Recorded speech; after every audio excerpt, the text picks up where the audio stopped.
wabarakatuh wa sahbihi wa mawalah la hawla wa la quwwata illa billah. Amma ba'du fa inna asdaqal hadithi kitabullah wa khairal hadi hadi sayyidina Muhammadin sallallahu alaihi wasallam wa syarrul umur muhdatsatuha wa kullu muhdatsatin bid'ah wa kullu bid'atin dhalalah wa kullu dhalalatin finnar. Rabbi israh li sadri wa yassir li amri wahlul 'uqdatam min lisani yafqahu qawli. Subhanaka la ilma lana illa ma 'allamtana innaka antal alimul hakim.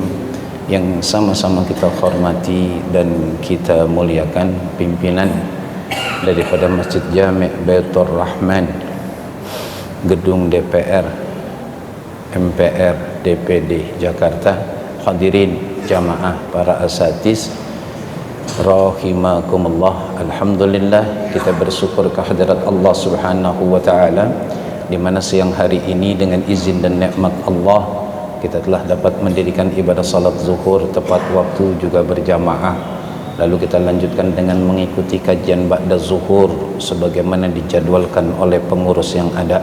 Besar harapan kita semoga seluruh amal ibadah kita yang wajib juga yang sunnah, termasuk solat zuhur yang baru saja kita dirikan, kajian ba'da zuhur yang sedang kita ikuti, diterima oleh Allah Subhanahu wa ta'ala.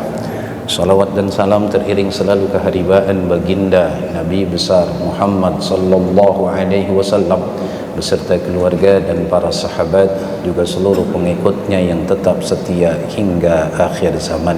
Hadirin jamaah rahimakumullah, mari kita awali kajian zuhur kita kali ini dengan membaca sebuah suratul Fatihah yang kita tujukan untuk seluruh anggota keluarga kita yang telah meninggal dunia, wabil khusus para orang tua dan guru-guru kita.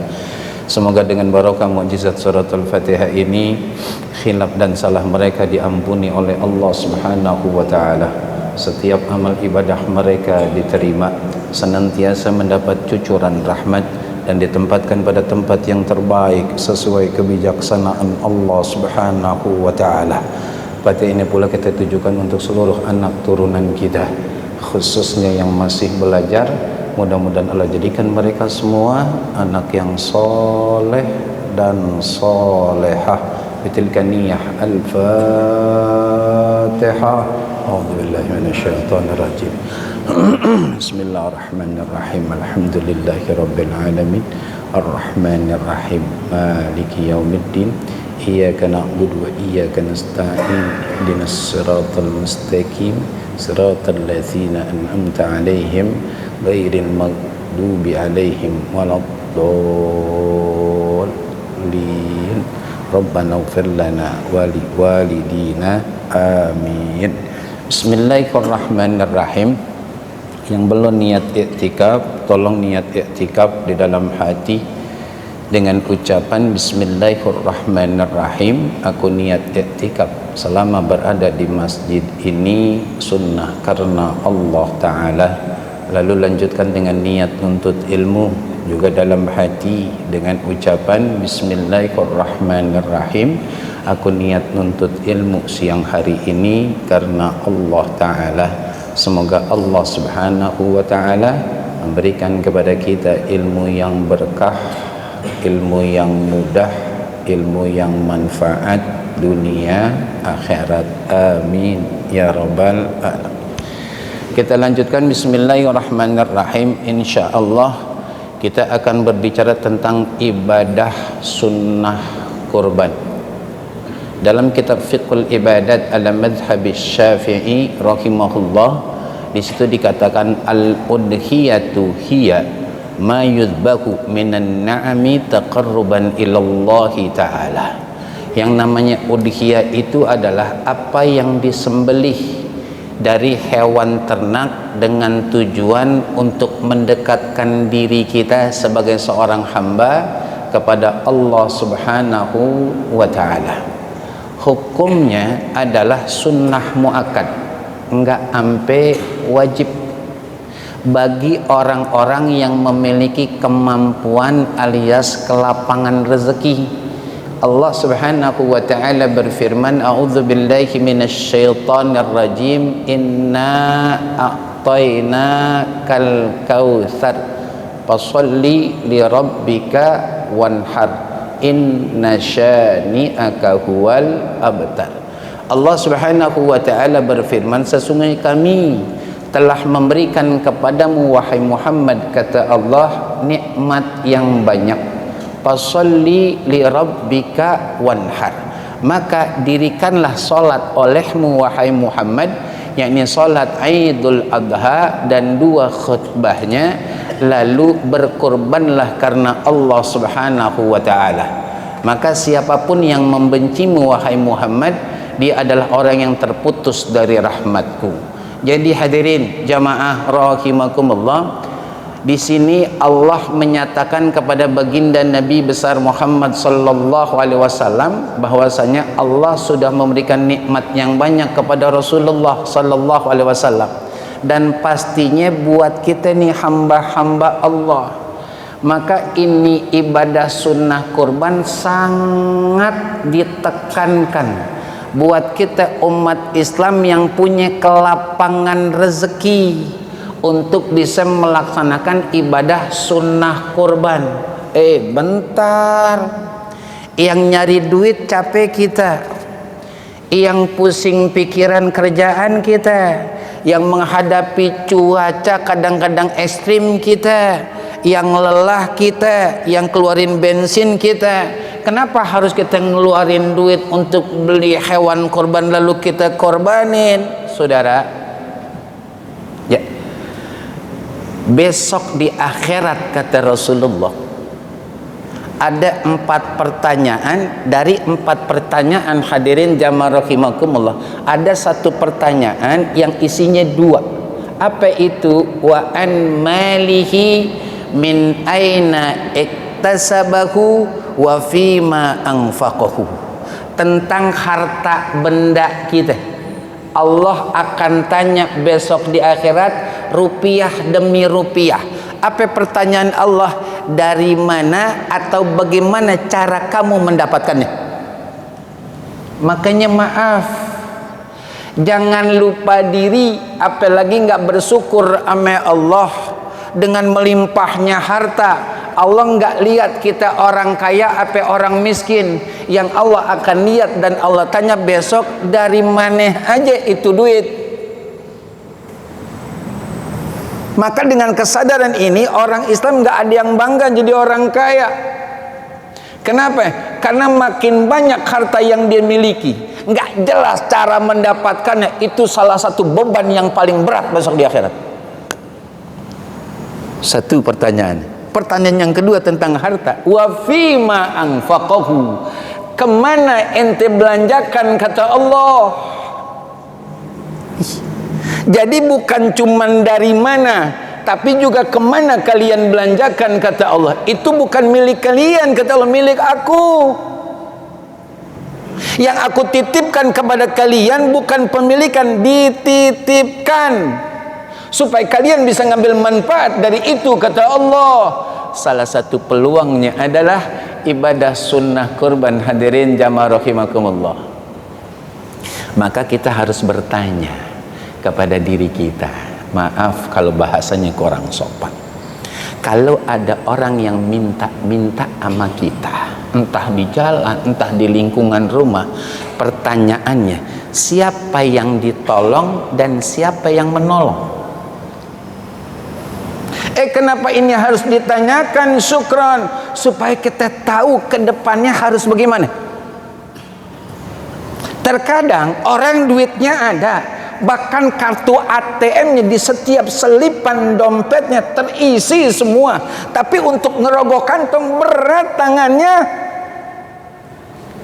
Pertanyaan kembali lagi, kalau ada yang minta-minta di jalan atau di lingkungan rumah, pertanyaannya adalah siapa yang ditolong dan siapa yang menolong.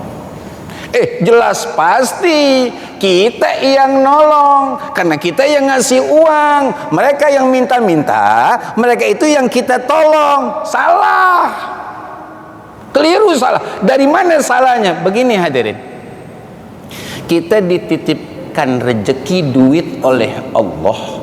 Itu ujiannya adalah Allah besok akan cari tahu bahasa manusianya, kemana ente belanjain. Nah, ketika ada orang yang datang minta-minta sama kita, entah di jalan, entah di lingkungan rumah kita, dia yang nulungin kita untuk selamat pertanyaan, kemana kalian belanjakan duit itu?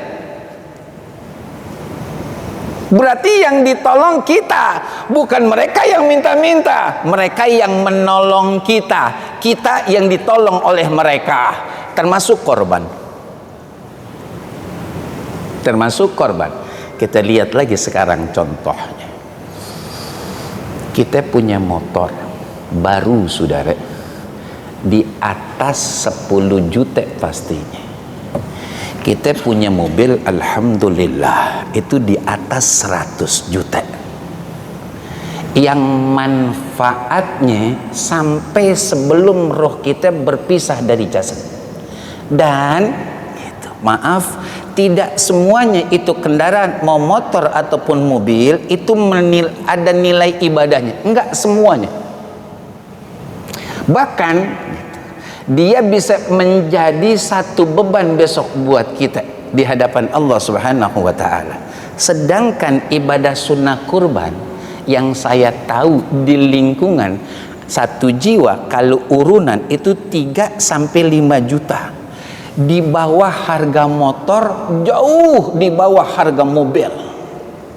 Tapi semuanya nilainya ibadah, hadirin. Maka dulu sahabat nanya, ya Rasulullah, makiyal udhiyah, wahai baginda Rasul, apa sih ibadah kurban itu? Kata Rasul, sunnah abikum, kesunahan, tuntunan, ajaran nenek moyang kalian. Siapa? Nabi Ibrahim alaihi salam.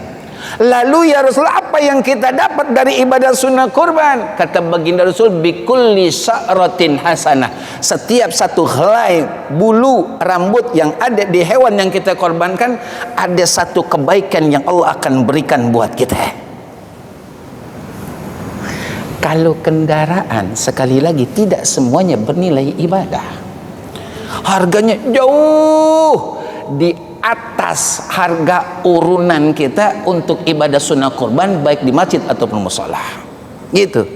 Dan judulnya kendaraan kita, motor ataupun mobil, itu ketika kita meninggal, jogrok masih ada wujudnya. Kesononya kita nggak tahu bagaimana ini nanti hasil akhirnya.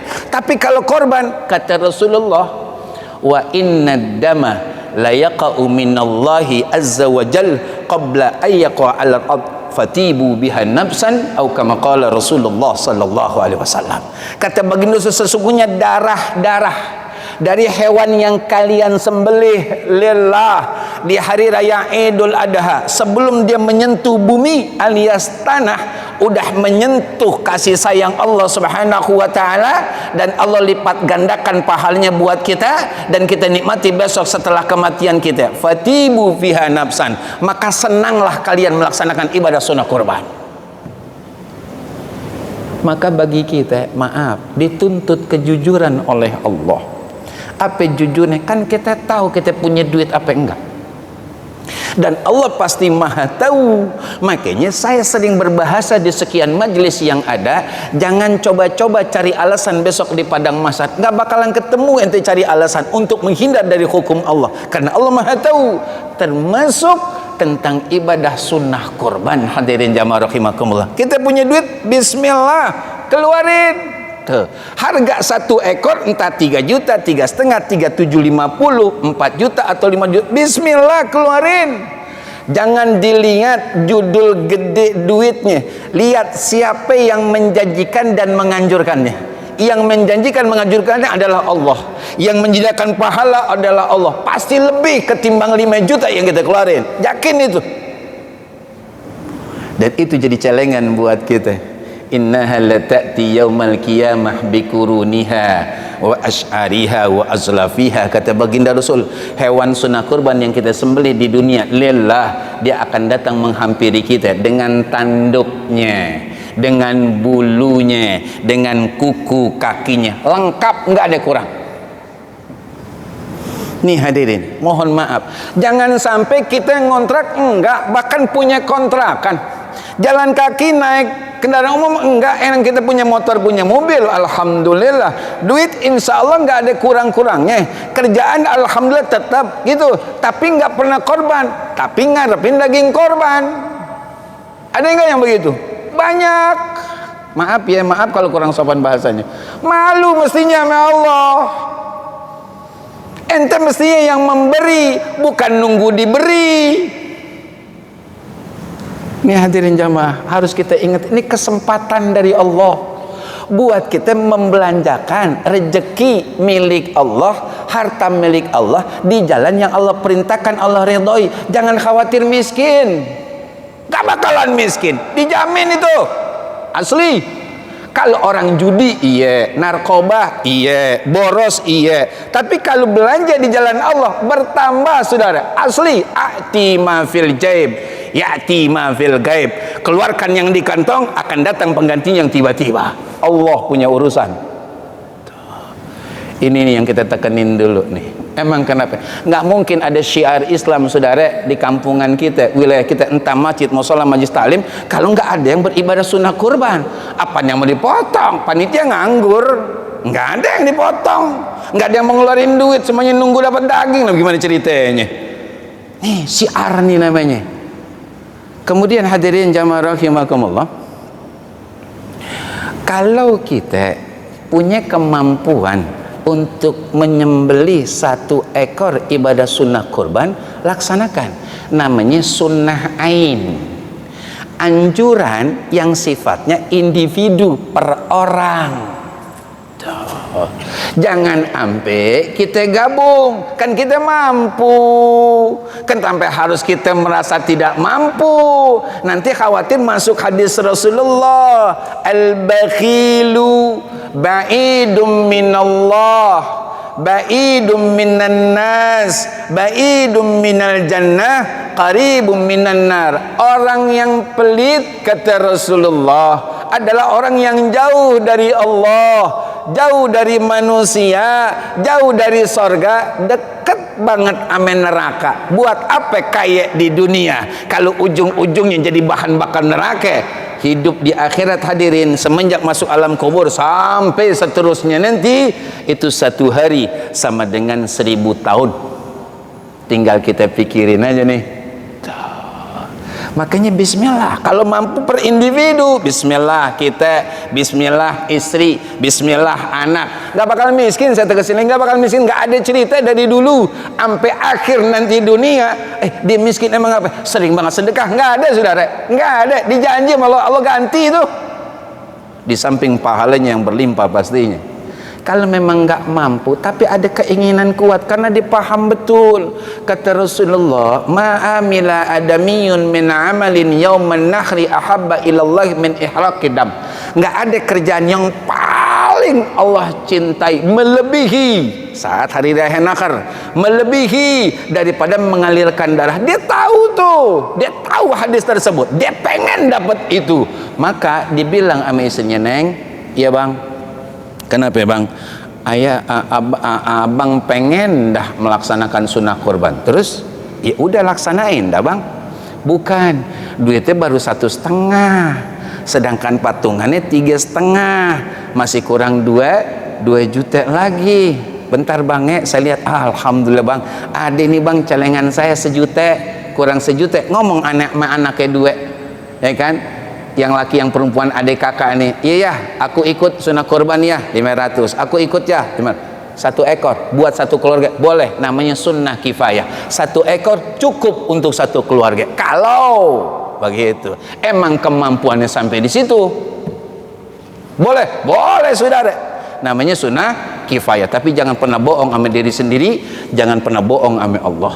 Jangan mengatakan, ya Rabb, iya, kita lagi mikirin buat anak-anak nih masa depan. Anak-anak masa depan boleh kita pikirin, tapi jangan pelit buat kemaslahatan kita hidup setelah kematian di dunia, yakni kehidupan akhirat. Ntar anak kirimin, belum tentu saudara, belum tentu. Maaf, ini udah jadi rahasia umum. Berapa banyak orang tua letih-letih di dunia ngumpulin, jual beli, ya kan? Kemudian judul tabungannya dibeliin tanah, bangunin rumah, akhirnya ahli warisnya pada berantem. Kan gitu.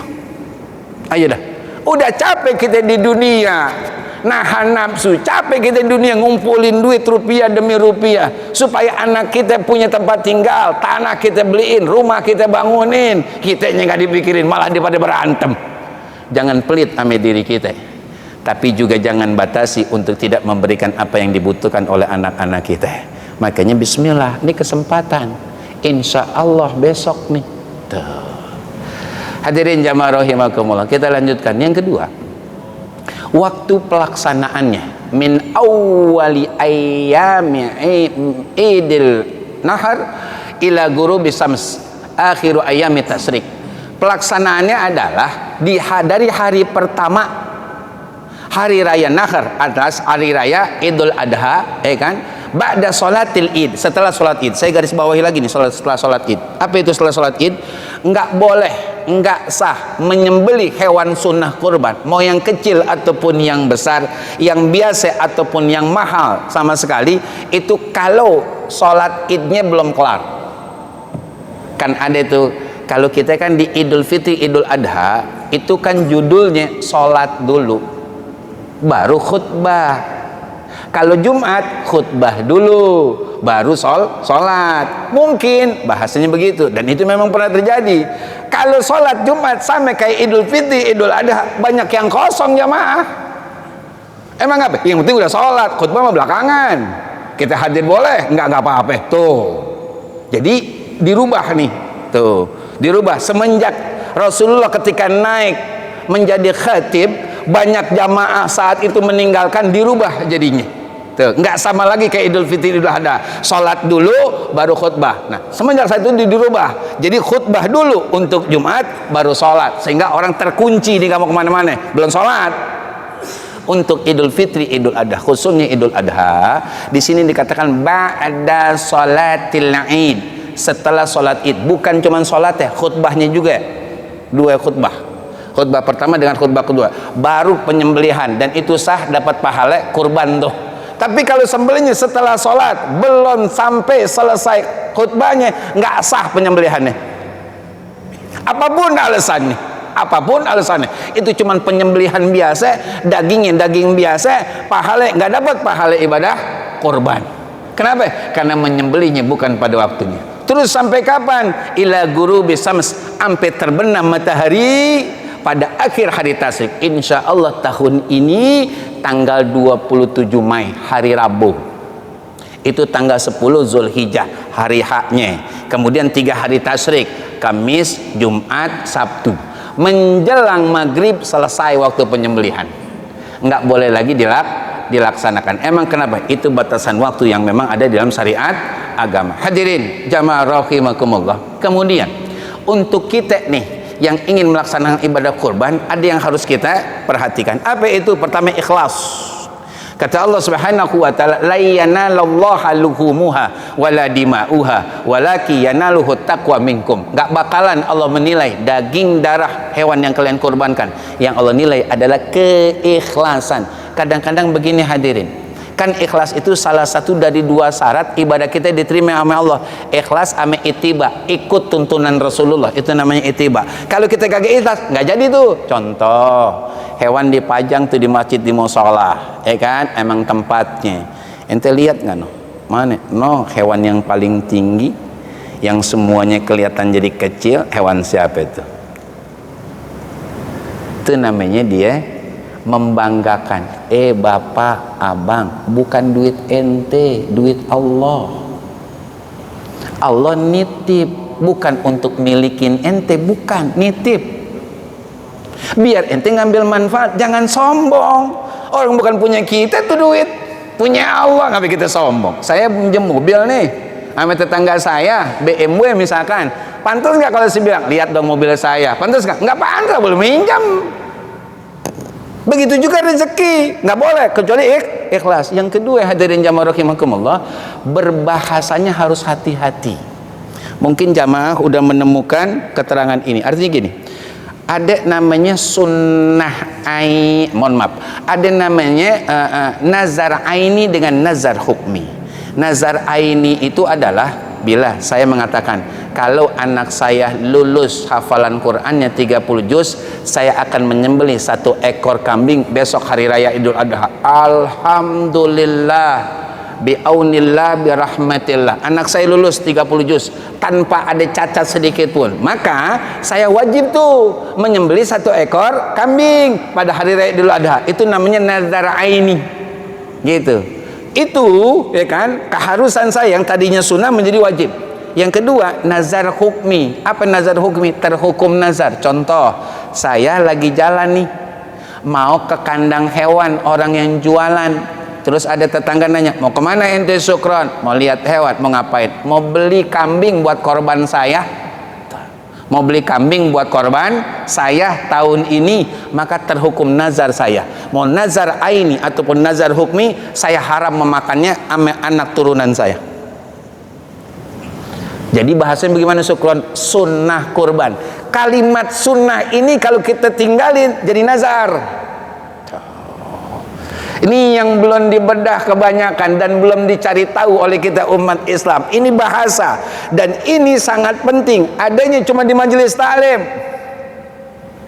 Sunnah kurban. Mau kemana ente Syukron? Aneh mau ke tempat hewan, mau ngapain? Insya Allah saya membeli hewan untuk sunnah kurban saya, untuk sunnah kurban istri saya, untuk sunnah kurban anak-anak saya. Sunnah kurban. Kalau saya mengatakan saya ingin beli hewan kurban buat korban saya tahun ini, itu namanya nazar hukmi, terhukum nazar. Maka otomatis saya, istri dan anak-anak haram makannya. Emang kenapa? Kalau hewan sunnah muakkad, saya berhak dapat 1/3 dari hewan tersebut. Pahe belakang ame ati seiris, itu hak saya sebagai pengorban. Tapi kalau nazar mau aini ataupun mau hukmi, saya dan keluarga saya haram untuk makan. Ini juga jarang diketahui oleh orang, bahkan oleh panitia sekalipun. Nih saudara, ilmu namanya. Dari sekarang sampai ke depan boleh kita sebarin jadi amal jariah kita buat orang-orang yang membutuhkan. Bahasanya kurang sunnah doang, tapi berubah hukumnya total, berubah total. Nih hadirin, kemudian kita lanjutkan. Daging kurban itu dibagi 3. Allah Subhanahu wa taala berfirman, a'udzubillahi minasyaitonir rajim, fakulu minha wa atimul qani'a wal mu'tar. Allah Subhanahu wa taala berfirman, wahai para mudhahi, orang yang menyisikan sebagian rezekinya untuk beli hewan, ente sembelih lillah karena aku, kata Allah, makan sebagian dari daging hewan tersebut. Kemudian sisanya bagi orang yang kerabat kita, saudara kita, gitu kan, family kita yang punya kemampuan, bagi. Kelebihnya lagi buat fakir dan miskin. Jadi kalau Rasulullah mengatakan 1/3 buat pengorban, 1/3 buat saudara kita, family kerabat kita yang ekonominya agak mampu, yang 1/3 lagi buat fakir miskin. Pertanyaannya sekarang, bolehkah panitia dijatah? Pertanyaannya begitu. Kenapa itu ditanyakan Syukron?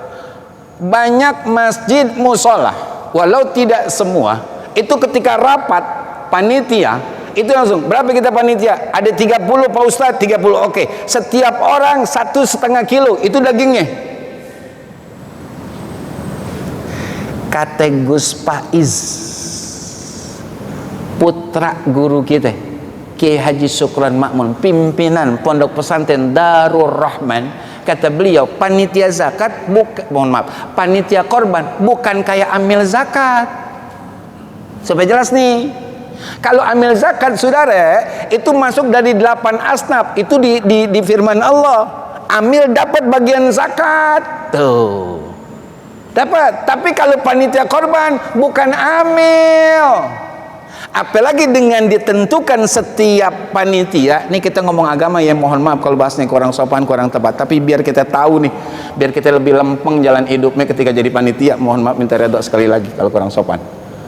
Nih, apalagi kalau dijatah begitu tuh panitia oleh pimpinan masjid ataupun mushola atau majelis taklim, itu ngurangi jumlah mustahik, orang yang berhak, atau ngurangi jatah setiap mustahik. Biasanya sebelum-sebelumnya mustahik itu dapat sarang sekilo, tapi karena udah dibagi duluan buat panitia jadi sarang setengah kilo. Nggak boleh tuh. Nih saudara, nggak boleh. Emang kenapa? Mereka yang berhak. Kita panitia bagaimana? Semalam saya bilang di satu majelis, saudara, jadi panitia itu memang berat sangat. Tapi saya bilang gitu, tapi kalau kita sukses lempeng dah jadi panitia, para pengorban yang sekian banyak itu pahalanya nggak bisa kita hitung, karena sekian banyak orang yang ibadah sunnah kurban, kita dapat pahalanya. Orang-orang sebanyak ratusan yang kita bagiin daging, mereka senang ame keluarganya, kita dapat pahalanya. Sebanyak itu kita dapat. Siapa? Panitia. Asal jangan khilaf. Tuh. Ada yang nanya, Ustaz, baik, kalau umpama kata kita potong nih hewan lalu kita ambil kan bangsa 5 kilo, boleh gak? Haram. Buat apaan sudah? Buat masak, haram. Kecuali nih panitia izin sama para pengorban tuh, bapak ibu 7 orang nih ya, iya, sapi yang pertamanya, iya, mohon izin ya, ada apa Pak Ustadz, ada apa Bang, boleh nggak kita panitia minta 5 kilo? Buat apa Pak Ustadz? Bang, buat masak konsumsi. Silakan, boleh. Kebanyakan nggak pakai izin, main ambil aja, daging punya siapa.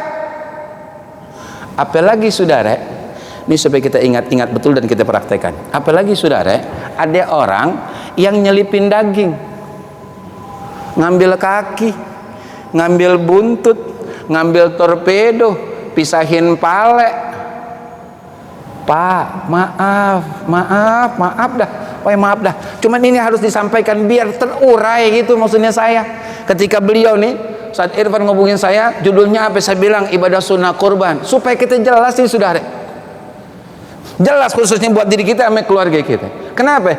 Ini urusan daging kurban dan ibadah kurban kusut tahun demi tahun, kusut saudara, kusut sekusut-kusutnya. Nah, kita coba urai pelan-pelan pakai proses supaya kedepannya ada kejelasan nih sesuai dengan perintah Allah dan tuntunan Rasulullah.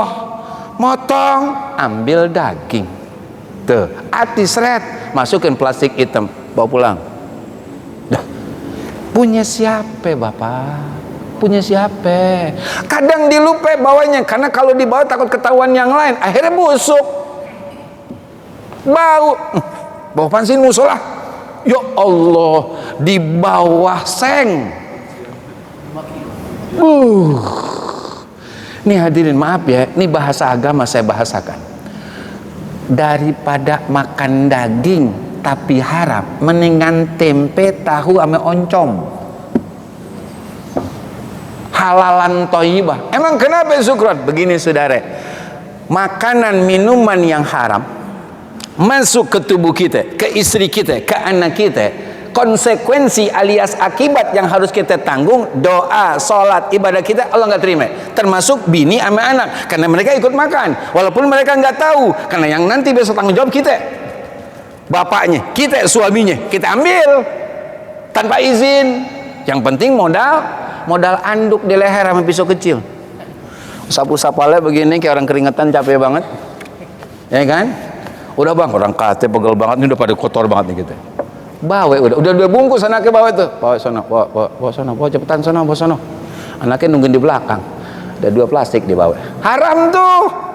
Tuh di dunia tuh konsekuensinya. Ibadahnya Allah nggak terima. Emang apa? Udah masuk ke dalam tubuhnya sesuatu yang haram.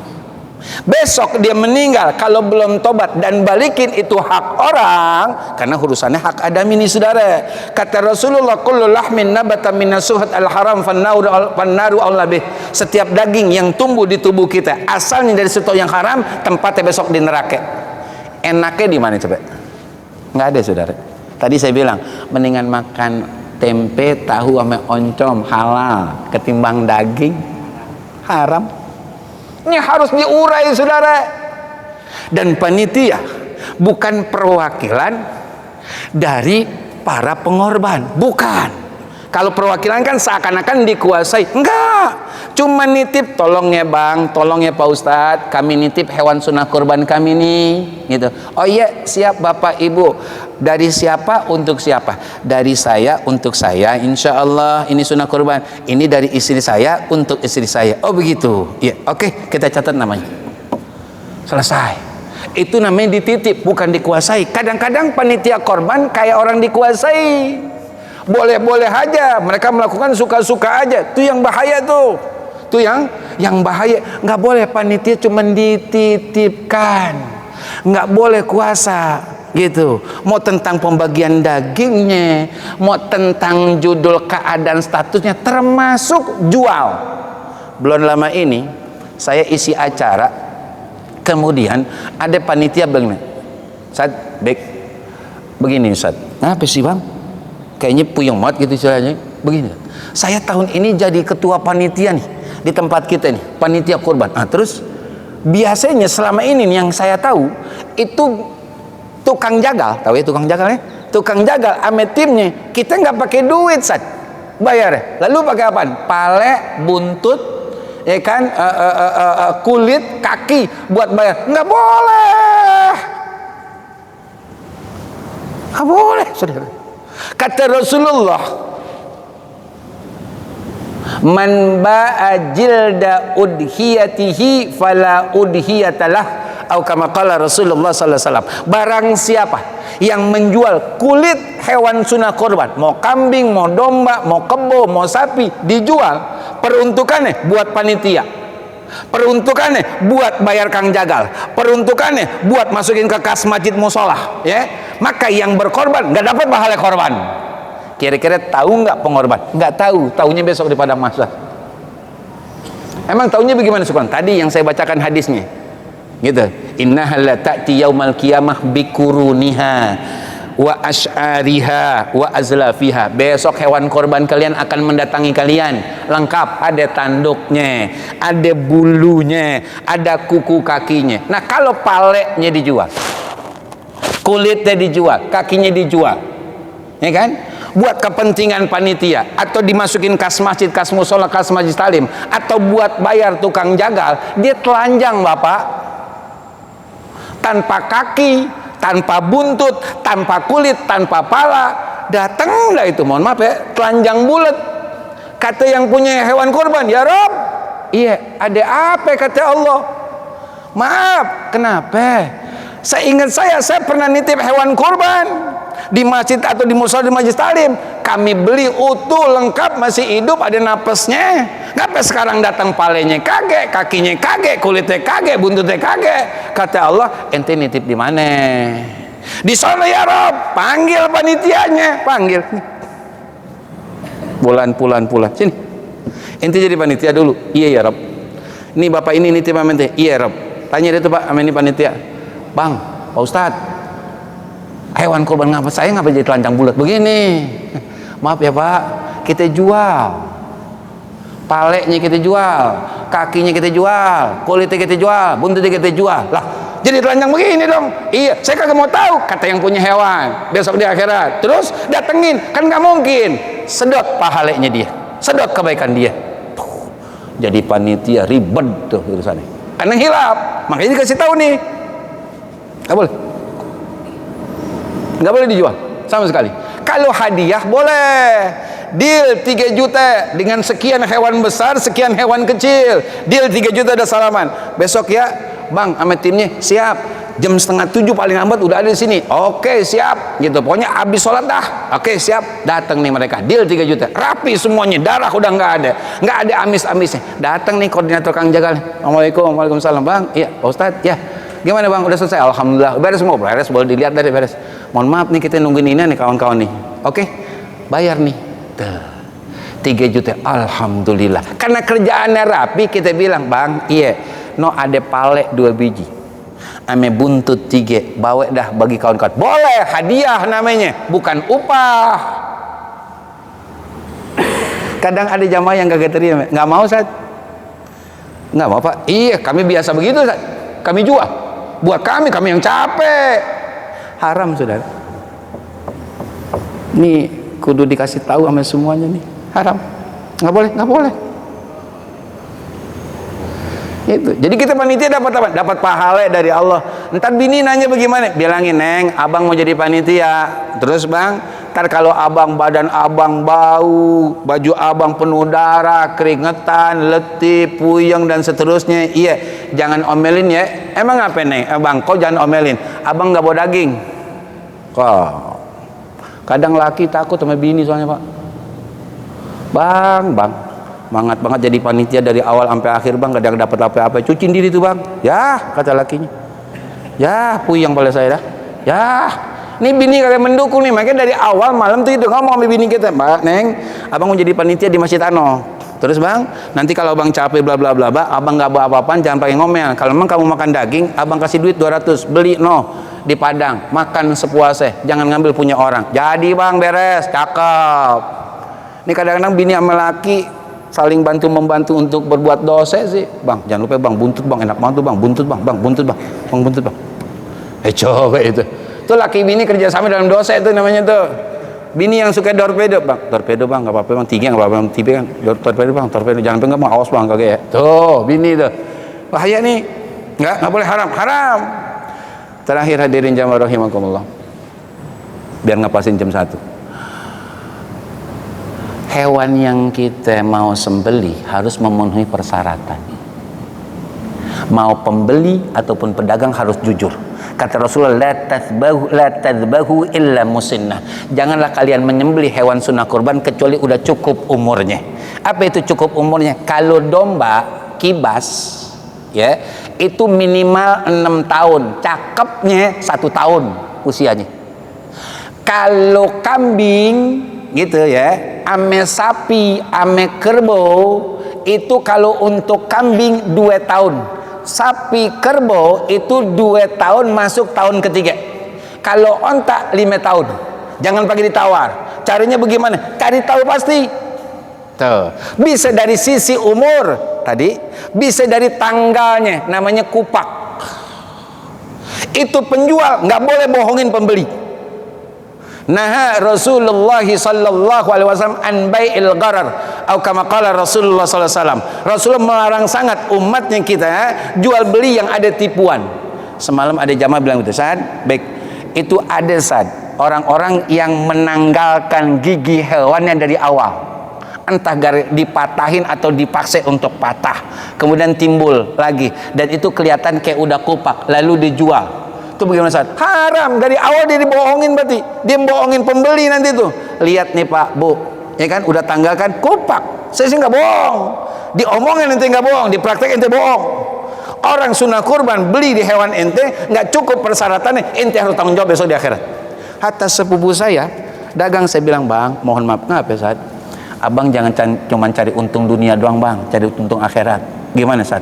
Kata abang tadi, abang nanya umurnya berapa, saya udah kasih tahu, tapi memang kadang-kadang tubuhnya agak kecil gitu. Tapi kalau memenuhi itu yang kita beli, jangan kasih yang besar tapi umurnya belum cukup. Nggak boleh bang, jangan cari untung dunia doang, cari untung akhirat. Kita edukasi para pembeli supaya paham bagaimana cara membeli hewan yang cukup umur persyaratan untuk ibadah sunnah korban. Nggak boleh yang buta walaupun sebelah, nggak boleh yang pincang, nggak boleh yang kurus, yang nggak boleh kudis, kurap, nggak boleh. Yang nggak boleh juga kurus amat sangat seakan-akan nggak ada dagingnya, nggak boleh, nggak cukup syarat, harus yang cukup syarat. Closing, benar-benar closing. Dan kita panitia jangan pernah subsidi silang. Ini yang 4 juta, ini yang 3 juta. Datang ke tukang hewan, kemudian tawar-tawar, lihat-lihat. Nah, duit yang kelebihan di 4 juta dimasukin buat yang 3 juta biar cukup untuk beli hewan, sekian hewan. Jadi subsidi silang itu nggak boleh. Kok nggak boleh? Bapak jadi panitia udah minta izin belum sama yang 4 juta, kelebihannya diturunin buat yang 3 juta. Yang 3 juta emang gak ada masalah, enak aja dia. 3 juta dapat hewan bagus, ya kan, dapat tambahan subsidi dari yang 4 juta, yang punya 4 juta, kira-kira redo apa enggak? Tapi kan semuanya buat korban. Benar, diredo enggak? Kalau diredo enggak masalah. Bapak udah tanya belum? Kalau udah tanya mah cakep. Rata-rata belum, saudara. Ini enggak boleh nih. Jadi 4 juta, 4 juta udah, cari hewan yang 4 juta plus operasionalnya, ya. Ini kita nih yang korban, mudah-mudahan kita bisa sunah korban tahun ini ya Rob. Tolongin ya, biaya operasional jangan pakai diminta sama panitia, kita kasih. Tuh, ya, panitia nih, kalau nenteng hewan sunah korban kita kambing 150 sampai 200, nggak usah pakai ditanya. Udah ya, iya, udah catat nama saya, ya, sunah korban saya, ya, ya. Ah, nih, buat operasionalnya. Nenteng hewan besar. Nih apaan Pak? Operasionalnya 800.000, cakep. Kadang-kadang ada hadirin, ya Rob. Nih Pak, hewan, oh iya, catat-catat, hewan besar. Mohon maaf ya Pak, kenapa? Ini ada operasionalnya, berapa duit? 800. Kok mahal banget, kan kita beli hewan udah mahal, kok kena operasional lagi 800? Wah gimana sih, boleh nggak 200? Mohon maaf Pak, ini hewan besar bla bla bla begini. Ah kalau begitu nggak jadi dah, saya nggak naruh di sini, bawa pulang Bang, diteng-teng lagi tuh hewannya, saya nggak di sini, nanti saya bawa pulang aja. Padahal itu ajaran Rasulullah lewat Sayyidina Ali karramallahu wajhah, ketika beliau diamanati oleh Rasulullah untuk ngurusin unta-unta Rasulullah. Kata beliau, kita nggak ngambil dari hewannya, dari duit kami sendiri, kata Sayyidina Ali, untuk bayar tukang jaga, untuk urusan operasional. Apalagi sekarang plastik mahal Pak, jangan bikin khilaf panitia, ntar panitia kagak punya duit, akhirnya repot urusannya. Itu hadirin, ya. Mohon maaf kelebihan waktunya, kita baca Fatihah. Mudah-mudahan dengan barokah mujizat suratul Fatihah ini, khilaf dan salah kita diampuni oleh Allah Subhanahu wa taala. Juga kita yang masih hidup bersama pasangan dan anak keturunan kita senantiasa mendapatkan petunjuk hidayah Allah Subhanahu wa taala, senantiasa mendapatkan perlindungan Allah Subhanahu wa taala, sehingga kita bisa memanfaatkan sisa umur yang ada, nikmat yang Allah berikan untuk ibadah, untuk menjalankan ketaatan, ikhlas lillahi taala, juga istiqamah agar akhir hidup kita dan seluruh anggota keluarga kita, juga guru-guru kita dalam keadaan husnul khatimah. Semoga Allah tempatkan, Allah kumpulkan, Allah satukan, Allah gabungkan kita bersama orang-orang yang kita cintai dan mencintai kita di dalam surganya Allah Subhanahu wa taala. Tilka niyah. Al-Fatihah. Bismillahirrahmanirrahim. Alhamdulillahirabbil alamin. Arrahmanirrahim.